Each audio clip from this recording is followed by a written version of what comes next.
Prime Minister na, Governor na, Home Minister na, ekoi usitaba nate, ekoi gi honorable MLA sing na, honorable leader sing china, elected leader sing chini kwai che, praja nate ko, praja na ain makuta paiba yab nate, praja di sum lau jaba kakine ba.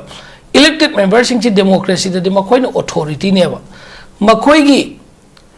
mission oi bagi matau, makoi gi surrendery policy surrender tau ba. Adu or kada kamain izat tau dino. Governor da sangja laga surrender tau raba, sarkar dubo, leaders sing MLA sing dubo, kamain na governor ni izat tau dino. Makoi da kari surrender tau ba hai ba wai se moi na tab da diam nungai ra moi ba. Adu bo ngamre na surrender tau raba. Adu sing du da governor na kamai izat tau dino. Adu di governor na chief secretary na anytime Aikoi ishagi iramdam gi aikoi gi kendra dai target khiba elected members sing sina aikoi gi awaba ubidra ga bu governor na Delhi ni la ko na prime minister home minister na awaba ubigani si bu ubi bam thok pro ne makoi ubi bam thok pro ba adu du makoi tong ning ba tok tam ne ba state amagi power se aikoi 1972 da gi mapung pha ba state hut phangi aire atop state singda Hindi official language in the South Angadi to South India, the Tamil Nadu, direct Sim Minister na oppose away. Kashu to bungam dine. West Bengal any official tabu kuding mag ida Prime Minister na to kuding ma state to the same the yar ready thina bungam mine. I koi Manipur di kari gi magta India ki Prime Minister na Home Minister na neglect to pomatam da na koi mayok ta na wa ma pho hai bungam da vida governor da sanga I koi ngamjade sarkar pairoi Manipur sarkar se PR thambiroi na surrender ta ura baneba adu di kamain usitoi ba yes surrender ta ba ai matik char jardi ai mochin mami ama chawba tombi ama mochin ma thanam gadam neba natagana thona lergana ai koi punamak tosi ai koi even party da gi tokse ai gira MLA dei tokano MLA dei to wai banate party they resign to gain at Umatamda. Tatak Mikadam never. I quay Iramdamgi Ijatigi, Iramdamgi, I quay a boat car, Laga, Kupina Soitorga, Namaga Kahan Grava, Emile Sinchina, I quay favor the lay Bidragabu, Governor, I could favor the lay in a governor, I quay Ningo Bomdesi, Ikai require. I quay Kaitraba, Governor, in that prime so home is nothing when it was asked in a pang, but she lay Teva Goji. Matam Praja sing irang to pa bazan hi tau ga ba moi elected members sing democratically constitution de yo democratically se ai khoi gi adu organization ada organization do not ba officially government recognize to ri se constitution de recognize to ri se elected members sing do ne ba majority do na sang ga he sarkar se ba se ai hayeng sarkar se ngone governor de moi hai ba ngam me ba right ne ba Article 160 to 163 the Makoi the power period Makoi the Chakar Simki Shuaijidraba no a coin went to Palm the equation mind or Nesho Hibum Zidraba Adga Praza Langhali say Yam Raibak team the equity Prime Minister Home Minister Governor da equi Tainabagi Mota equigi majority MLA Singshi Masim make up Tokomatamda Makoi the equi is land the equi Waptan when the Hibasi again I hang Kamain Tambini Rangi si Haitare Duga Koigi Huzik Lady post da crowd ki pot am lady venue amadana crowd ki pot lady duga nakan amadana koigi tangsin begi boycott ki pot am kak lady siki mixed response sai tare siki pot oza public ki sentiment chi kamai tham biling uza Huzik chathariba ngasi lotion gadaba wedam gani 10 days continuous tor pada that 21 November dagi ngasi phawba chathapa Sangai festival sida Manipur gi Miyam aduga civil society organization singna masi Sangai festival si handaki sahi sigidi haibitare Manipur da 2023 gi May gi tang hum dei thok irang sigi tangdang ba solution ama shanti gi lambi ama lagtri marwaina mayum makai thadu tuna lanjen rakraba mi singdu masagi mayum da hanjan handri aduga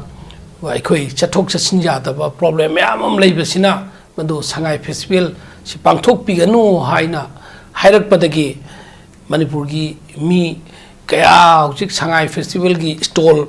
loba huramaga stall दो मी फमीद्रे visitor लाक्ट्रे हाइना stall सिंग दो हौदोक नोंगान बदगी दो मसाना विथ्रो तौनरे हाइना उखिबनी अदु इखंग खंगौदना ngarang khogi November gi date 29 Sangai festival loigedaba noma wat pasida London lom dagi or mane music party ama blue band party ama madu chumra lanbra khangde state government gi side tagi lupa crore ahum jangna makhoi gi expenditure khorsa piraga ibtare wairaga ngarang concert tu tobani na koi social media singda tare ure अखोगी me अदुकी me थिची crowd ची याम फजखरे crowd ची फजबसी state government की दी नहानदगी मोय इकाई फिरुप खुमगा लाकपदु ngarang दुना मखोई अखोगी हुमांग Kong बखरा हंदुआगा मखोई मोमो नोक अमगदो माले अदुगा ngasimaksu loisanba numitsu ngarang gi crowd adumaine hena ngasi su mi si chingna saina bangamdana sangi haibagi paw ma tai Langni bapotchi kari kita makta Sangai festival thingi bano habsi prajana khangba yaudabeira nataga praja singtuna khangna makhoigi apamba potu lakta bagi lei thoibra adu entertainment ama foreign dagi London dagi ga lai har ka di Manipur miam si London gi mi amuk phau ujadri bai mawong dona London gi music band party la adi madu yeng hoda ba yade punsi sang do kani ga khallaga yeng hoge na chillibra adu madi khangjadre tabu Manipur gi mi la kuntra muk lai ba sida sammi thousands natraga hundreds khrana pulle haina madu pullaga Manipur gi mi yam gi sang apamba oikhre Sangai festival si haina lobadi amuk chumoi haina khalle adubo अखोइना पिनिंगिबा message Manipur की प्रजा की डाइट लेबा civil society organisation सिंगना अमदी म्याम की सोशल वर्कर सिंगना होनरपसे मणिपुर की मी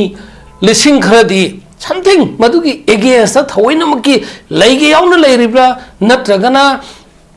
इशूजी कैसुनतना खनबा ओइरिब्रा हाइबसु हंगमा लाएबा मदु तसेंबगिनी अखोइ party की वही नदी Sangai festival do boycott तो बार न तगना Sangai festival do दा encourage तो बगी question do न तोंगान थंग रगा तंगदू लेता दबा Manipur की सही अनी मखाई हिला बा तंगदू लेता दबा पुंसीरेन सिदा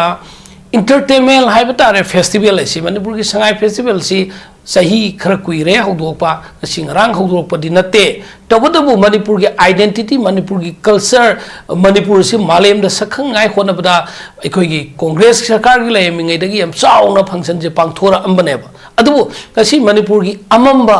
dark days हाई बतारे 2023 की मे की औंदे ngasi फावबसी Manipur की हिस्ट्री दा ख्वाइदगी मंबा अमंबा नुमित सिंगोइदुना ngasi थाबल उबा फंगदिबा थासी के अहिंग आक्तो ओइन लैरिबनी नुंथिंदा थासी ओइरिबा लमनमा मने ngasi खो ओरिसे सिगे सिदा थवइनमकी कनागुंबा खरना Manipur की खैगी इंटरेस्ट की अगेंस्ट तौबा मी लैरिब्रा नत्रगना मदु Manipur की इंटरेस्ट तौरिबा मी सिंगदुगु लुसिंगिबा सिंगदुगी खैगी आइडियोलॉजी दुबु चैलेंज तौरिब्रा नत्रगना गवर्नमेंट की थवइना मखोगी एजेंट सिंगना इनिशिएटिव अमा लौरगा क्राउड फजहंदबा यादे लैबा प्रेजेंट गवर्नमेंट असी हाइबदी पीआर गवर्नमेंट असी मबुंग पेलहंदबा यादे गवर्नर बु मबुंग हराव हंदबा यादे हाइना elected member खरना some of the elected members लोइनमक्ति हाइजरोय Sangai festival थवइना हौदोकपा यावबा बीजेपी की एमएलए सिंग अदुम यावरिबनी अना मनुंगदसु मखोइ सिंगदुना साजुक पिरंगनी हाइबदी हाइदेको आई तबदबु Sangai festival हौरमदाय नुमित खरनी वालिंगेदा गवर्नर ना बीजेपी की एमएलए सिंग लोइना इवन former CM नत्रगा former minister के आमा कौरग उन थोखिबनेबा मदु करी फिबम द लागा मको वाइद फजरसु पुलुइद फजबैदु ओहनंगाई तौर साइना तौरिब्रा खंगद्रे अदो Manipur की अखोई की तुंगी फ्यूचर से Sangai festival da mi crowd kratin grab na अखोई की फ्यूचर अमदे अखोई की डिमांड ददी केमता अहोंग बलै बदी यारो हैना खले मरमदी अखोई की Manipur प्रजा की स्टेंसी ngasi phawba yamna stand ama chap sana lepi bi stand si Manipur at any cost kaibe yaroi Manipur da tongan ba administration chan abi yaroi Manipur da haujik tangdu leita da phibam si santi athuba da thamjan biu Manipur da chana thongna ba yadriba sing amdi tam phauna ba yadriba lambi singse aikoi gi bairo ta phauna ba ya han biu haina core agenda hai batare core issue core agenda me ama puduna satliba civil society organization political parties sing amdi intellectual se masigi mayon se ngasi ngarangi mioi khra lising khragi crowd asina humduna pubadi yaroi aduna aikoina masi nahatangi entertainment da hoi manipur ge khoi praja singchi वादना सही अनि हम लेपदा मखोइगी नाहक्तंगी नुंगाइ ठोकपा खन थौदबा मिकुप्तगी नत्रगना कई कई बा इथिन खरदगी influence खरदगी Manipur प्रजाजी हम नुंगाइबनी सोंदना PR थमोइना सोंद demand तौनी सोंदना popular सरकार थमोइन demand तौनी Manipur सिदा फॉरेन अगेंस्ट अदुम बरांग काय हाइजेबा मसे कोइ कनादसु ताइंगाइ लेते मणिपुर प्रजा गाक्तनी aduna makoina kai gumba crowd kha ure harga aikogi manipur ge ju war ga leiba se nungai re haina government na lobudi chumoi sangai festival ninga siloi khani tawdabu sangai festival tauna manipur da december tha phauda chatliba tha haidi hayeng dagi december tang 1 horani laiba december tha phaugi manung da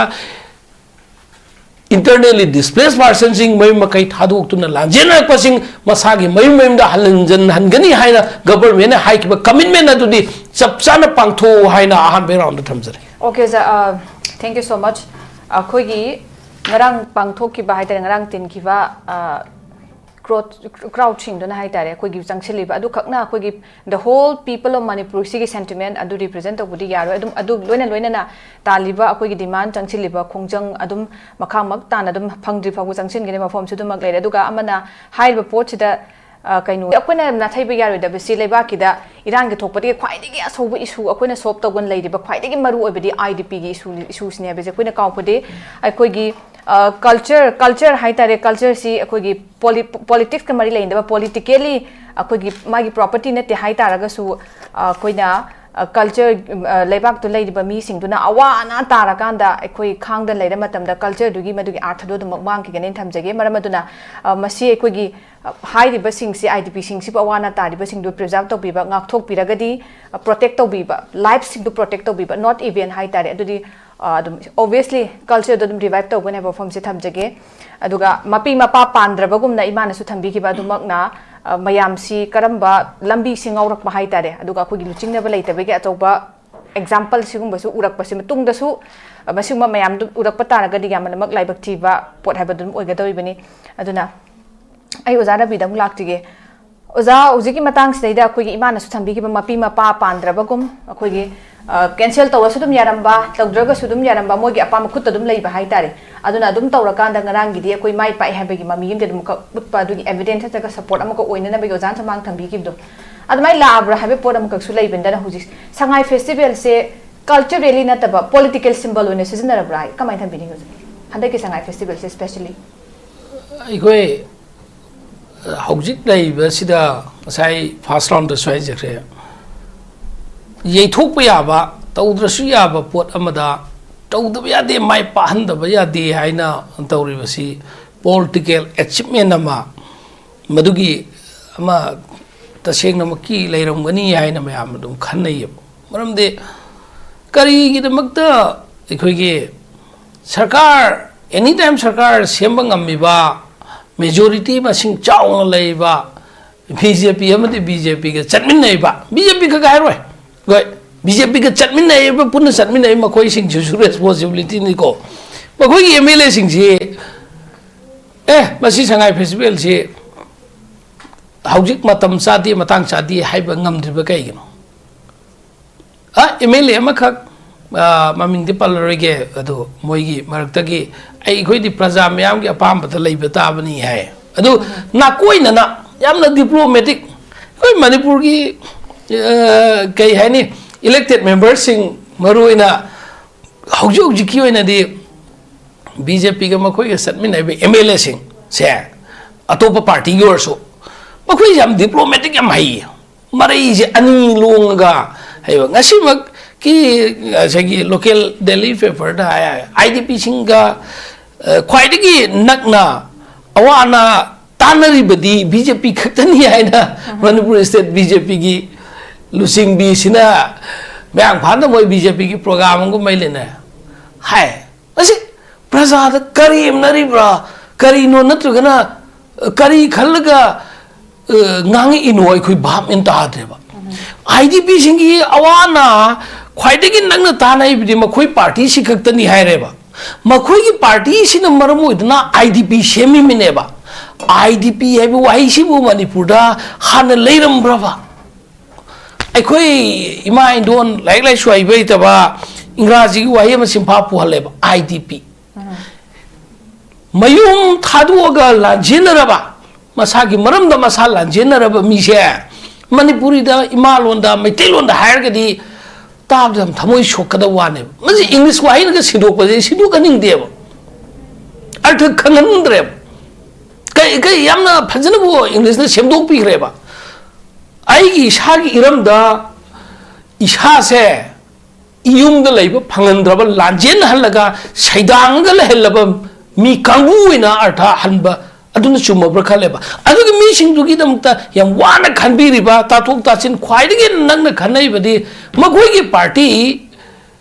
lekang thamban duni haira agadi kari no ba sa taw dus makhoina sibu myam ra taw ji haira pase ta singna maki IDP singi mamang da IDP singbu ikai bibra manipur praja bu ikai biribra question amala ane habinda manipur se aikhoi dictatorial administration खर लइए छुरबला मीगी Chumna democratic ओइना चटकदबा लिचट खरदने अपन बपीबा अकन थौना सिनबा power पाइब खर लइए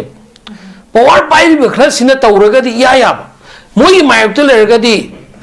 anti national हाइगेरा Manipur नुक्सीदम ने हाइगेरा नत्रगना नखोइ सि मियाम interest लइबनी हाइब्रा हाइना हाइबीबदा अचुंब ngang ngamjab achumba ngang ba seng bai ning ba mi kya se marai ton si phajal halle ifo wong urab pone kai noi koi thoi se manipur ki mi la kun manga kun tha si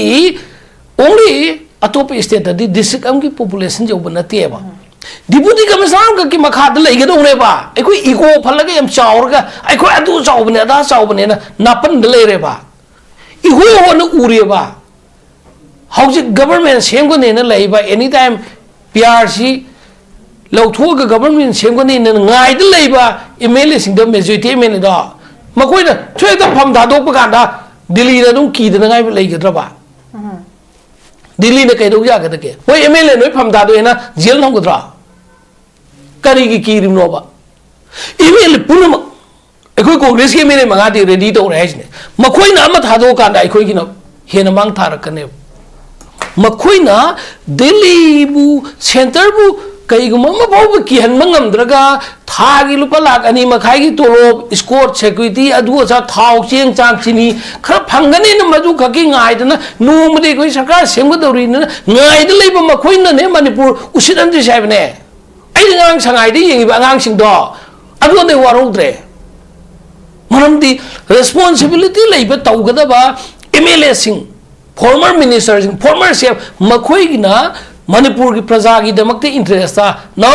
Delhi न कोई ना India government न कोई ना सुम उसित्र ना न कोई की पार्टी मानरुई न कोई की पार्टी दा वोट कारुई हाइबे मतागम न कोई ना सुमाय कोई को नमसन न दौर दे अखोई प्यार थमो थमनिंगबा सही क्या थमगन थमो प्रजा की मैंडेट लौरने रुगा न कोई की पार्टी से मायक अखोई थौ तौरनी हाइना वार्निंग अमतन तौबंगंबा कना यावगे एमएलए कना यावगे नतगा पार्टी की लीडर कना यावगे वार्निंग अमतन इंडिया गवर्नमेंट इंडिया की मखोई की बीजेपी दा प्राइम मिनिस्टर दा होम मिनिस्टर दा नतगा बीजेपी की प्रेसिडेंट दा अदुम सेम थाब ngambra जेल लंगदने मखोई खर की खुटने मणिपुर हौजिक लेरिबसे मखोई नि स्टेप यामना स्टेप अम खक्तंग लोबा सुमना की सिथि यम खक इबा बीजेपी की पार्टी की लीडर ना मणिपुर स्टेट की लीडर ना दिल्ली दा बीजेपी की हेडक्वार्टर दा प्रेसिडेंट नेशनल प्रेसिडेंट अखनब मतमोंगी मनुंगदा मणिपुर की सोल्यूशन से पुरपंगमद्रबा आईडीपी सिंग मयुमदा हंजनबंगमद्रबा नेशनल हाईवे द बफर जोन थमिसे लौथोकपंगमद्रबा अदु तारगदी अखोई नखोई की मैरिटी स्टेप अम लौकनी सी हाइबंगमजद्रगा अखोई Sangai yang bangang sing dan nain reba Sangai festival isai yang kalak bangang sing je makoi su challenging amle era MLA moi na tawning ba tawga former minister makoi na nungai le doga lan manung da ni ne luhongin ha Delhi da ka inu ne makoi ma sing ki bureaucrat officer sing MLA sing makoi na nungai na makoi di punmin na ba praja sing na sum confined to sala thamba adu ga de na sauning ba gi thok pa da ka le ti noi ma khai khoi lem na te noi na dictator to ga noi na sum tumina nungai le ga ai khoi buna haina singna ba su yong ga ne ba hawli nur je manipur kana na lu sing ga da ge ba manipur lu sing ba mi sing che matik cha ba kana oi ra ge ba manipur praja pu ga ba authority je kana hai matam da ano ba public ki mandate ama lor ga nauna miam gi lu sing ba sing khalaga fresh mandate ama khalaga miam no maram cha ba khalaga ma khoi na sakti pai do ga de hawjik lei ba ngari apum ba dong na lei ra ba sahi ani ma khai he laga bu kai bo leng ba ngam do sibu MLA ni ga ai na hai ri sibu na de MLA du sing du yam han tan hai ba din na te ai ijat tawi honorable MLA hari bani adu bu makhoi khara gi makhoi kunthra ni phuyang kai gi khut dai khoi manipur si pula manghal laga thamba sida bu manipur praja sing si oi manipur praja sing si sentiment oi mandana makhoi gi mayak ta nakoi pham tha do ke tha do natraga kaino ma Delhi sel law hai roi ba makhoi gi ngak ngai makhoi gi security makhoi gi tongan makhoi gi personnel defense force mayam na ngak pa gi manipur si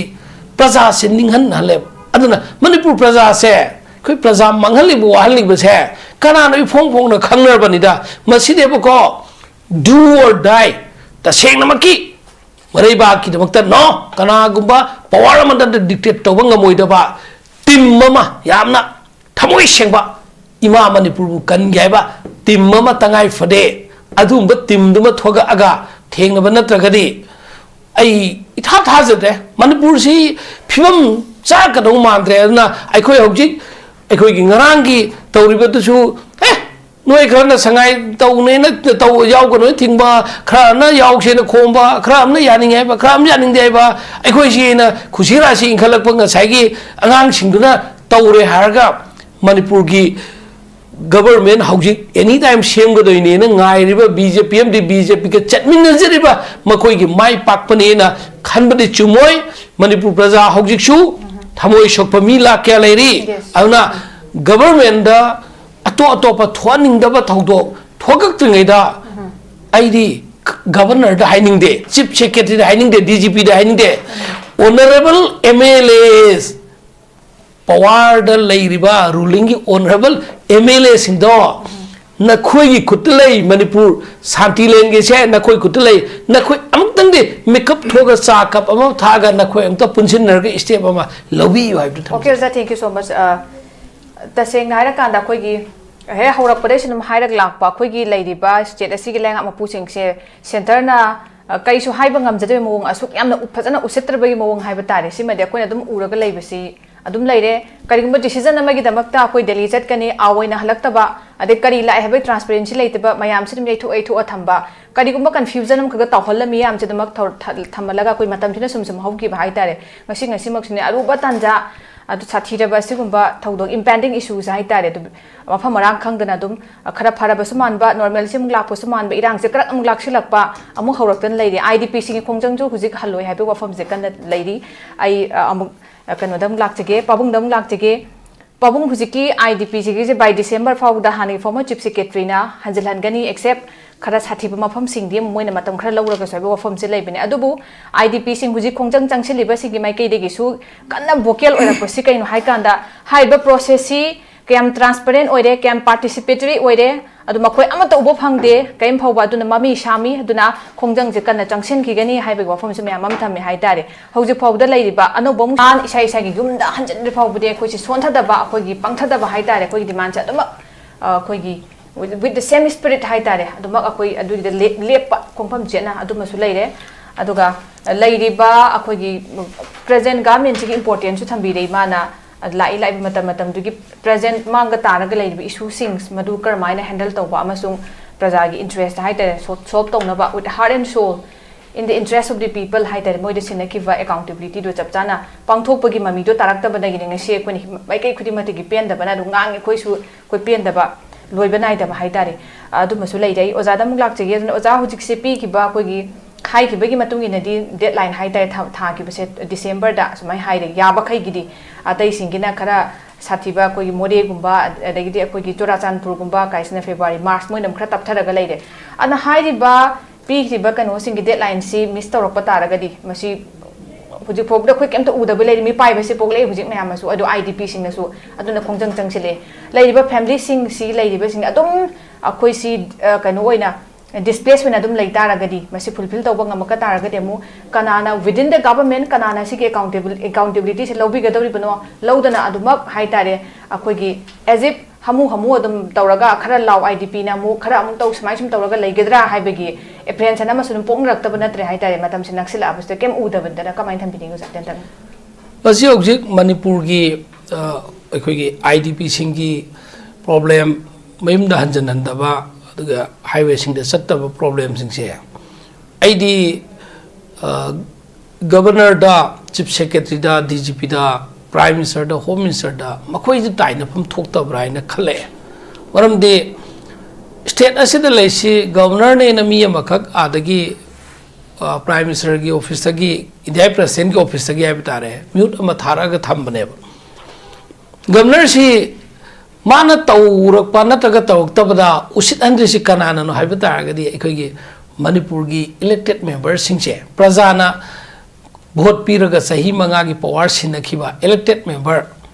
hubhu gi manungda majority oiba sarkar pairiba haujik su paigani na leiriba anytime paiba yariba makhoi majority bjp md moiga satminaiba mla singche makhoi bu makhoi nu usit andabani haina logane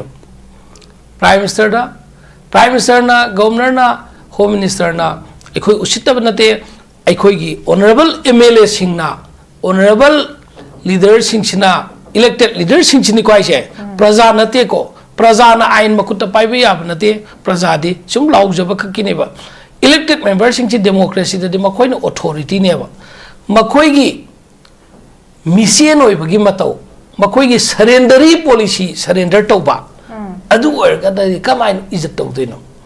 governor da sangje laga surrender tawraba sarkar du leader sing mla sing du kamai na governor ni izat tawdino magoi da kari surrender tawba haiba wai se moina tab da dem nungai ra moeba adu bu ngamre na surrender tawraba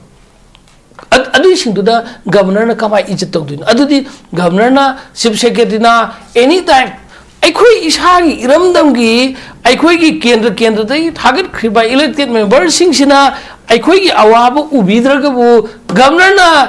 delhi ni la ko na prime minister home minister na awaba ubigani si bu ubibam thokpra ne